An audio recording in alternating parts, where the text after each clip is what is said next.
desde Vergara y para todo el mundo. Una radio con propósito. Una radio con visión. Una radio para todos. El Libertador, 1210 AM.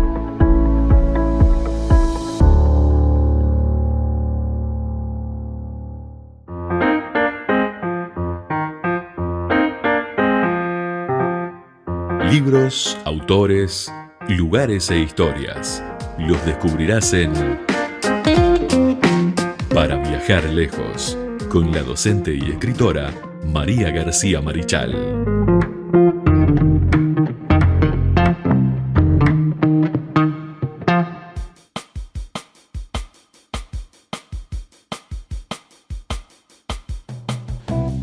Continuamos en Punto de Partida. Sean ustedes bienvenidos a una nueva columna de literatura para viajar lejos. Aquí con María García Marichal. ¿Cómo estás, María? Muy bien, contentísima de estar de nuevo con ustedes, con la audiencia, contigo en la Radio Libertador.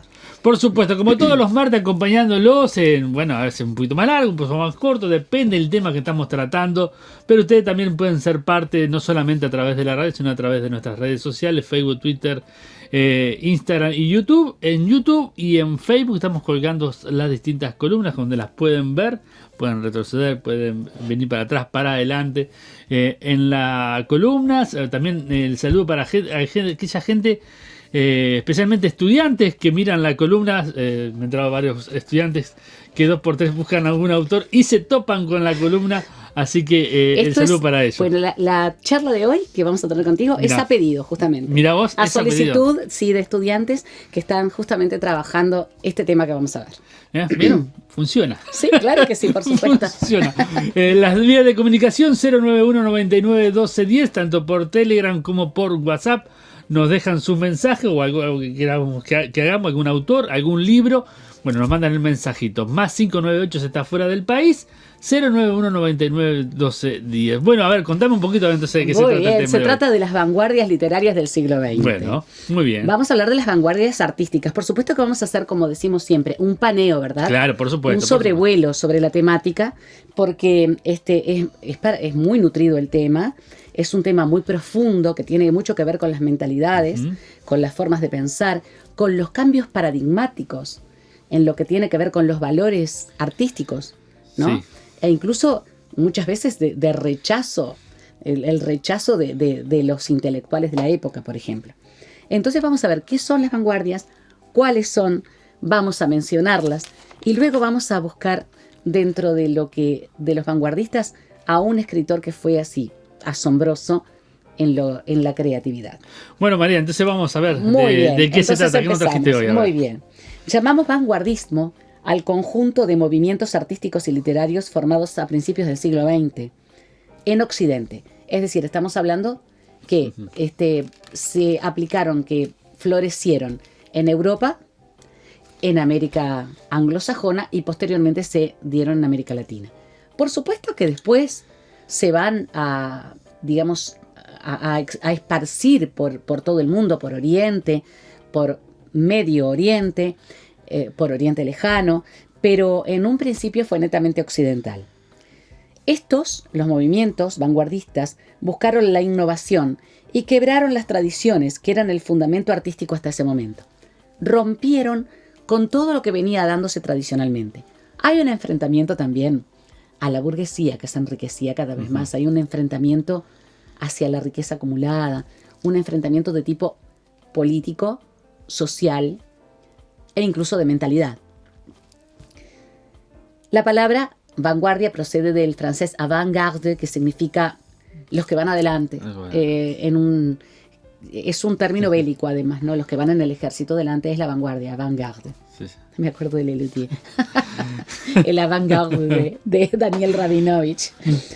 Dentro de lo que es la literatura, las vanguardias rompieron los paradigmas, como decíamos, existentes hasta el momento, tanto en poesía como en narrativa.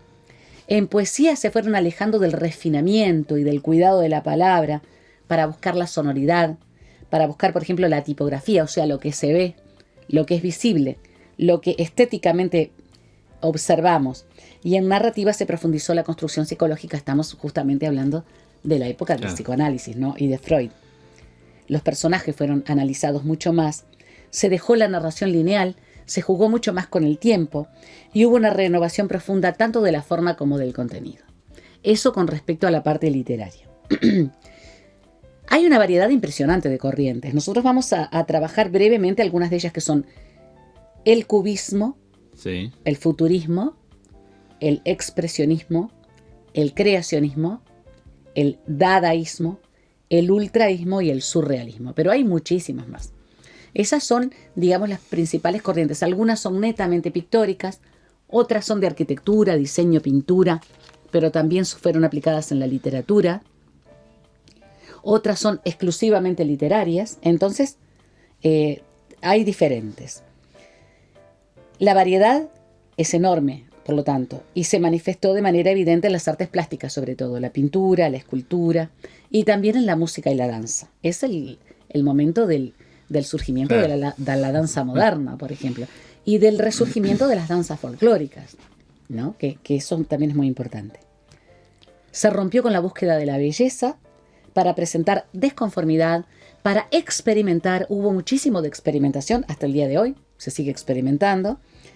Originalidad, provocación. Se buscó provocar a quien observa o a quien escucha, a quien está frente a la obra artística. Veamos algunos de estos puntos que identifican a las vanguardias literarias. La desconformidad con la realidad. Hay, por un lado, evasión de la realidad. No nos olvidemos que estamos en la época de las 2 guerras mundiales. Por lo tanto, la realidad era muy cruel, muy devastadora, muy destructiva. Y hay un deseo de cambiar el mundo a través del arte. Eso también es muy importante tenerlo en cuenta. La desconformidad o disconformidad hace que los artistas se evadan de la realidad, pero también hacen que busquen cambiar el mundo a través del arte. Hay un rupturismo. Se rompe con lo que venía haciéndose, se rompe con lo que era, lo que se consideraba viejo, lo que se consideraba perimido. Se rompe con... Se trata de enfrentar a la academia y a las bases que la academia presenta con respecto al arte, las reglas impuestas, y hasta se cuestiona los circuitos de las galerías y los círculos también, los círculos de intelectuales. Como que las galerías estaban alarmadas, como que se hacía demasiado lineal, como que no había un cuidado realmente de la obra de los autores, y principalmente lo que se hacía era un trabajo espacial. Así que tenemos disconformidad con la realidad, rupturismo, libertad de expresión. Es un momento de florecimiento, de explosión, de estallido de la libertad de expresión.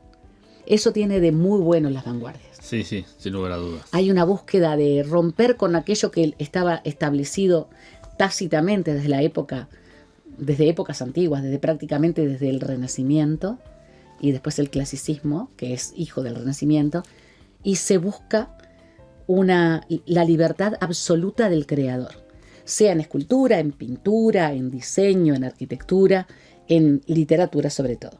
Hay un espíritu de grupo, un poco como en la Edad Media. Se busca, digamos, la reunión de quienes piensan parecido, aunque sean diferentes sus maneras de pensar. Entonces hay aparición de manifiestos. Los manifiestos, como el manifiesto dadaísta, por ejemplo, manifiesto construccionista, es decir, los autores, los creadores se reúnen y escriben manifiestos acerca de lo que hacen.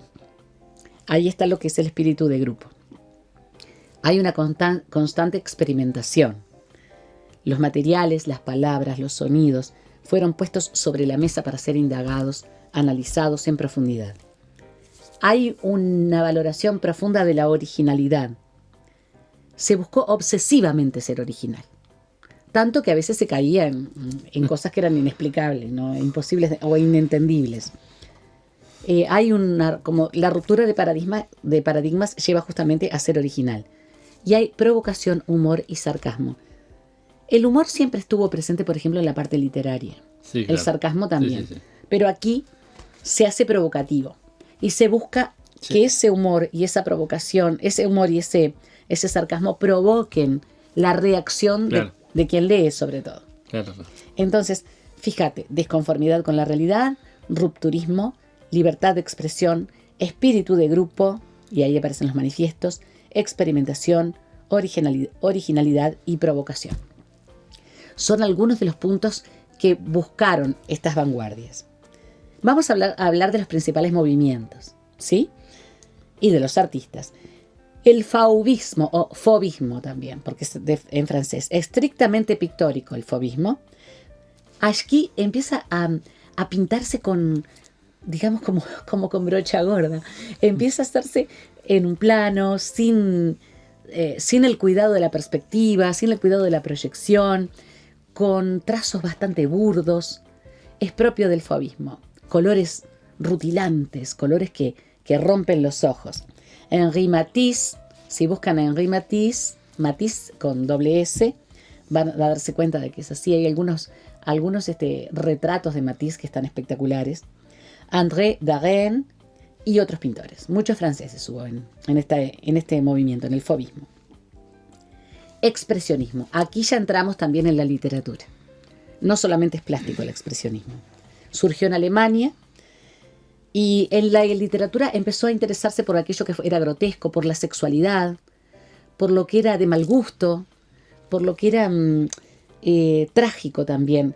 Y acá tenemos dentro de los poetas a Georg Heine, que tiene unos poemas, él es alemán, tiene unos poemas muy chocantes, pero es interesantísimo para ingresar en la literatura. Claro. Bueno, después viene el cubismo. El cubismo que tiene como padre del cubismo pictórico a Pablo Picasso, español él. Se caracteriza por pintar en un solo plano. Todas las imágenes están en un solo plano. Por eso cuando los niños te preguntan por qué tiene los dos ojos uno arriba del otro. En literatura podemos mencionar los caligramas de Guillaume Apollinaire. Si ustedes buscan caligramas, van a ver, por ejemplo, que Apollinaire buscó, hoy se llama de otra forma. Hubo un profesor de literatura que me dijo que tienen otro nombre, de pronto nuestros oyentes lo pueden aportar, el nombre de los caligramas. Era hacer un poema pero con la forma. Por ejemplo, hay un poema que tengo el corazón perforado, es Lu, que tiene un corazón flechado. O por ejemplo, con la Torre Eiffel, hacer un poema sobre París con digamos, el dibujo la silueta de la Torre Eiffel. Es decir, era hacer poesía con la forma plástica, con la forma, digamos, de la silueta de aquello de lo que se habla. Viste que es interesante. Es la forma, la figura, pero todo con exactamente, con frases, con digamos, los versos. Ahí está. Se buscó llevar la poesía a la imagen mediante el cubismo en literatura. Después viene el futurismo, que fue un movimiento literario y artístico que surgió en Italia. Proclamaba el triunfo de la máquina. Justamente estamos hablando del progreso, ¿no? Cuando veamos brevemente el contexto histórico, vamos a ver que es el momento en el que la palabra progreso es la protagonista de los diferentes lenguajes. El triunfo de la máquina, estaba bastante próximo el futurismo a las ideologías de derecha, en contraposición con los otros que son casi todos políticamente ideologías de izquierda, mucho más socialistas. Uh-huh. No nos tenemos que olvidar que el humano es un ser político y que, por supuesto, el arte tiene mucho que ver con eso. Filippo Tommaso Marinetti es uno de los futuristas más llamativos. Algunos de sus cuadros son espectaculares, realmente, hermosísimos.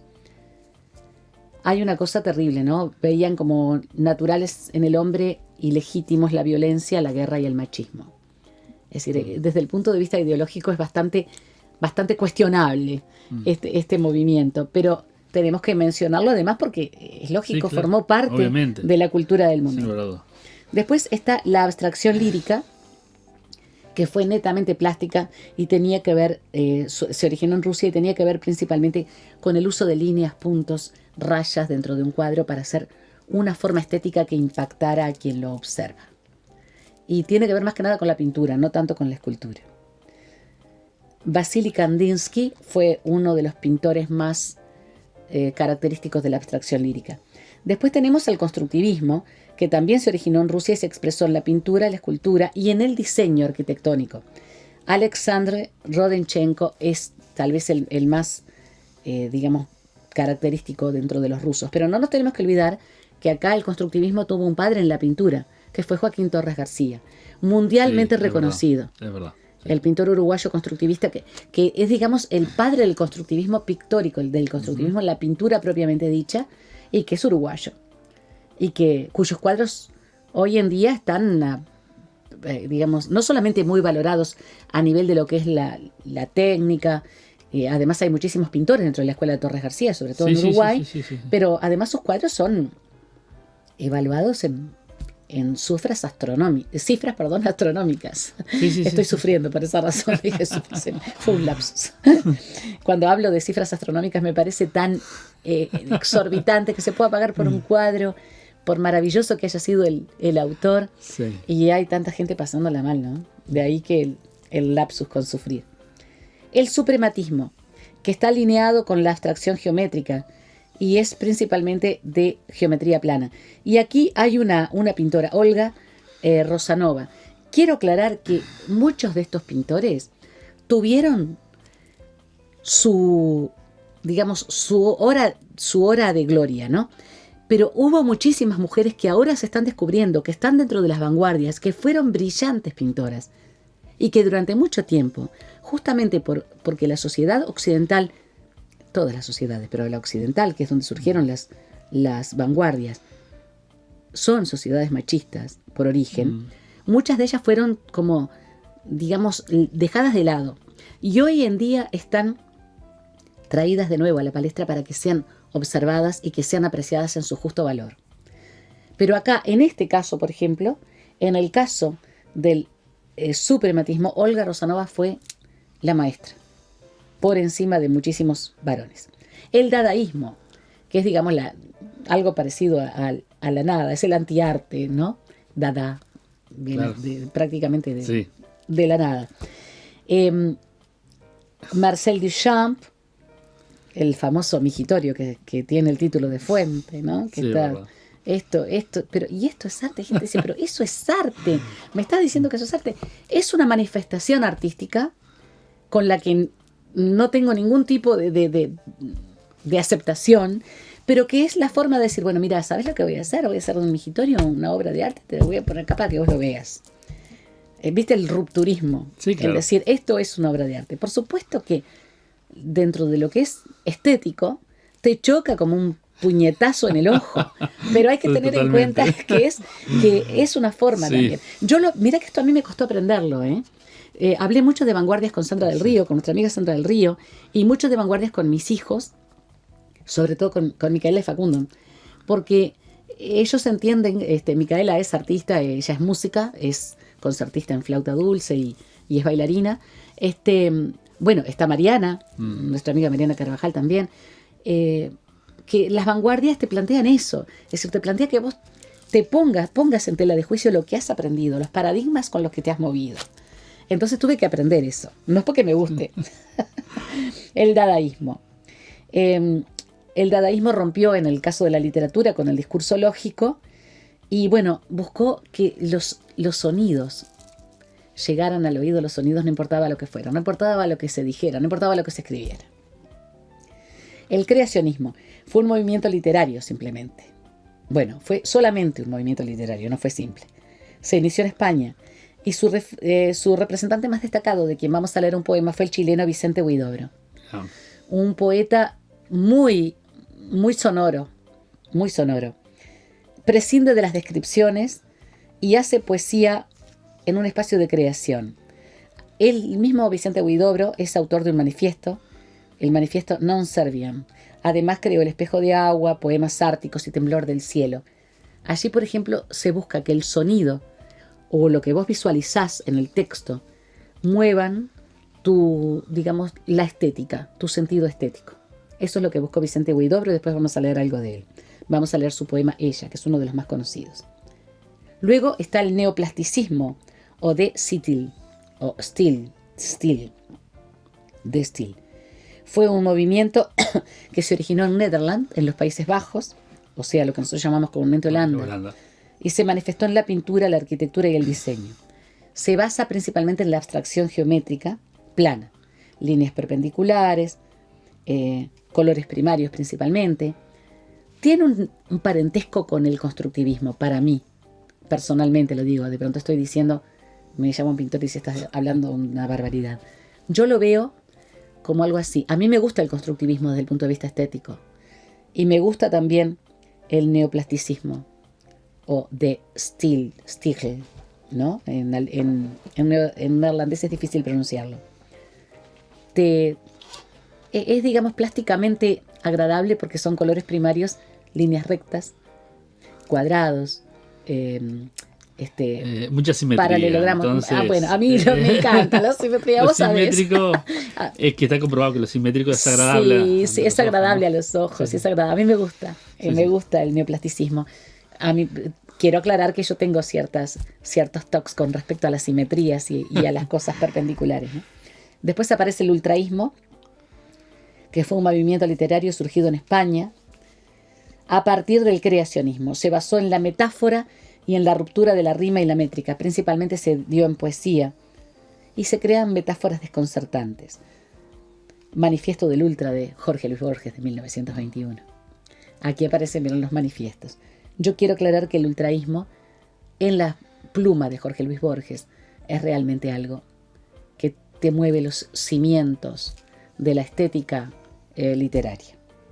Luego aparece el famoso y el muy querido surrealismo, que es un movimiento artístico, plástico y literario, ¿no? Se basó en los principios del psicoanálisis y el concepto del inconsciente y el automatismo. Es decir, normalmente cuando tú escribís con técnicas surrealistas, lo que haces es tener una hoja en blanco y escribís lo primero que te viene a la mente. Pero además podemos escribir más de uno. Y aquí aparece el juego del cadáver exquisito. Aquel juego que es una historia creada por varias personas que no saben lo que escribió el otro, o que de alguna forma a partir de lo que el otro escribe va siguiendo un texto. ¿Te acordás quiénes jugaban el cadáver exquisito? Eran Alejandra Pizarnik y Julio Cortázar. Jugaban mucho a crear textos a través del cadáver exquisito. Es típico del surrealismo. Así que las principales corrientes, vamos a recordarlas, son el fauvismo, estrictamente en la pintura, el expresionismo, que también fue literario, el cubismo, y aquí tenemos a Pablo Picasso, y los caligramas de Guillaume Apollinaire, el futurismo, nacido en Italia. No nos olvidemos que fue bastante reaccionario, digamos, a las corrientes de izquierda, porque era de derecha, machista, digamos, aceptando la violencia. La abstracción lírica, netamente plástico y originado en Rusia. El constructivismo, del que nosotros tenemos al padre de la pintura constructivista, que es Joaquín Torres García, pero se dio también a nivel principalmente del diseño de la pintura. El suprematismo, que es la abstracción geométrica de puntos y rayas. El dadaísmo, y allí tenemos el antiarte. El creacionismo, y ahí tenemos a Vicente Huidobro, del que vamos a leer. Neoplasticismo, que es el muy estrictamente en formas geométricas. Ultraísmo, surgido en España, que se basa en la metáfora. Aquí tenemos a Jorge Luis Borges. Y el surrealismo, que es a partir de las ideas que te surgen y que tiene mucho que ver con el psicoanálisis. Antes de leer a Huidobro, vamos a hablar del contexto histórico.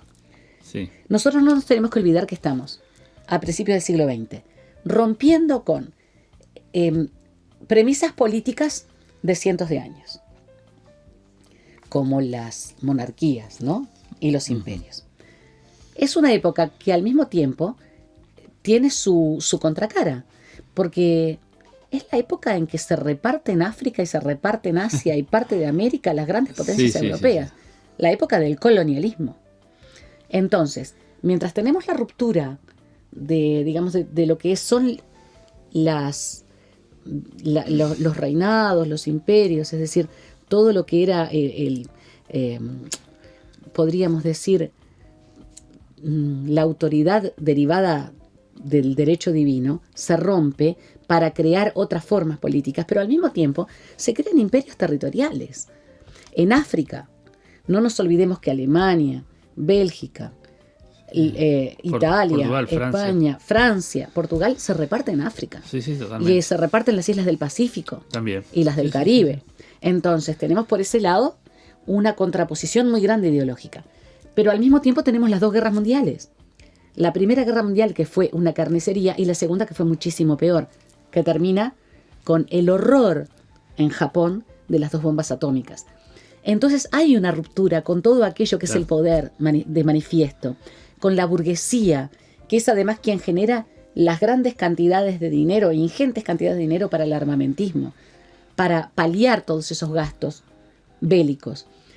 Y al mismo tiempo hay un progreso tecnológico que en gran parte es derivado de las guerras. No nos tenemos que olvidar que muchos de los inventos para la paz proceden de las guerras. Totalmente. Entonces, hay todo como una especie de amalgama. Se amalgaman sentidos, sentires, ideas políticas, ideas religiosas. Crisis económica también. Hay una crisis económica impresionante. Después de la Segunda Guerra Mundial, Europa queda destruida. Después de la Segunda queda peor. Hay una reconstrucción a partir del trabajo de muchísima gente anónima. Entonces, ¿cómo no se va a romper con los lineamientos ya previstos, los que vienen, digamos, ya establecidos por el poder político, por el poder económico y por la academia cultural? Hay una ruptura y es lógico. Está dentro de lo que es normal del humano. Y esto enriqueció profundamente el intelecto. Enriqueció profundamente a los intelectuales. Y enriqueció profundamente la creación artística. Porque aquí, te gustara o no te gustara, vos tenías que ver que había gente que pensaba diferente y que hacía cosas distintas y que rompía con aquello que era, digamos, estaba predeterminado, como la belleza, como el equilibrio, para darte un golpe, darte un cachetazo y que vos vieras. Ahí está, creo yo, el poder de las vanguardias. Hay también vanguardias filosóficas interesantísimas. Sí. Habría que ahí consultar, por ejemplo, a alguien como Sandra del Río, que ha indagado mucho en eso y que ha leído muchísimo y ha trabajado mucho sobre la filosofía de las vanguardias. Pero aquí tenemos... Vamos a tener que invitarla, entonces. Seguro, porque es interesantísimo para ver cómo se cambió la forma de pensar también. No, por supuesto. Hasta nuestros días en los que hay una especie de, digamos, de búsqueda de la solidaridad, de búsqueda de la paz, más allá de los elementos, de los momentos, elementos y espacios geográficos que están en guerra. Y hay también una búsqueda del volver a la naturaleza, no como Jean-Jacques Rousseau, pero sí con el respeto que la naturaleza merece.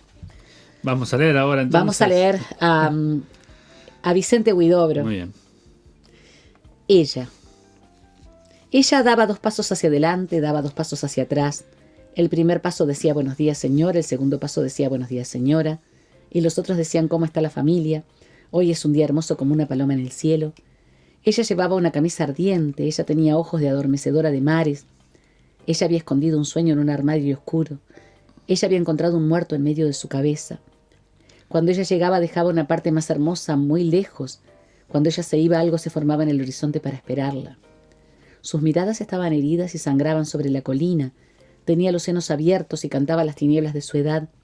Era hermosa como un cielo bajo una paloma. Tenía una boca de acero y una bandera mortal dibujada entre los labios. Reía como el mar que siente carbones en su vientre, como el mar cuando la luna se mira ahogarse, como el mar que ha mordido todas las playas. El mar que desborda y cae en el vacío en los tiempos de abundancia, cuando las estrellas arrullan sobre nuestras cabezas antes que el viento norte abra sus ojos. Era hermosa en sus horizontes de huesos, con su camisa ardiente y sus miradas de árbol fatigado, como el cielo a caballo sobre las palomas. Es bastante sorprendente, ¿no? Las imágenes son sorprendentes. Quiero aclarar una cosa, además. En las vanguardias literarias, y en el caso, por ejemplo, de especial de Vicente Huidobro, también lo utilizó en su momento Juan Ramón Jiménez, más allá de la creación más clásica de la poesía de Juan Ramón Jiménez. deshacerse de los signos de puntuación e incluso no tener en cuenta mayúsculas ni minúsculas. También experimentó mucho con esto más adelante, en los años 60, Gabriel García Márquez, en algunas de sus obras. La idea de que, digamos, no necesitemos los signos de puntuación y que la cadencia sea dada por la voz de quien lee o por el cerebro de quien, Claro. de quien está leyendo en silencio. También esto Ernest Hemingway en un momento determinado lo usó en algunos de sus diálogos. Diálogos sin establecer quién habla, para que vos te lo imagines. ¿Puedo leer otro? Un fragmentito. Por supuesto, por supuesto.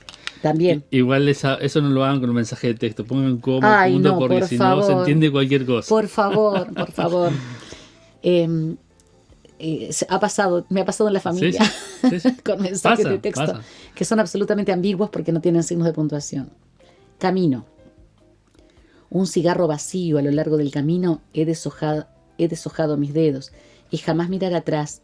Mi cabellera y el humo de esta pipa, aquella luz me conducía, todos los pájaros sin alas en mis hombros cantaron, pero mi corazón fatigado murió en el último nido.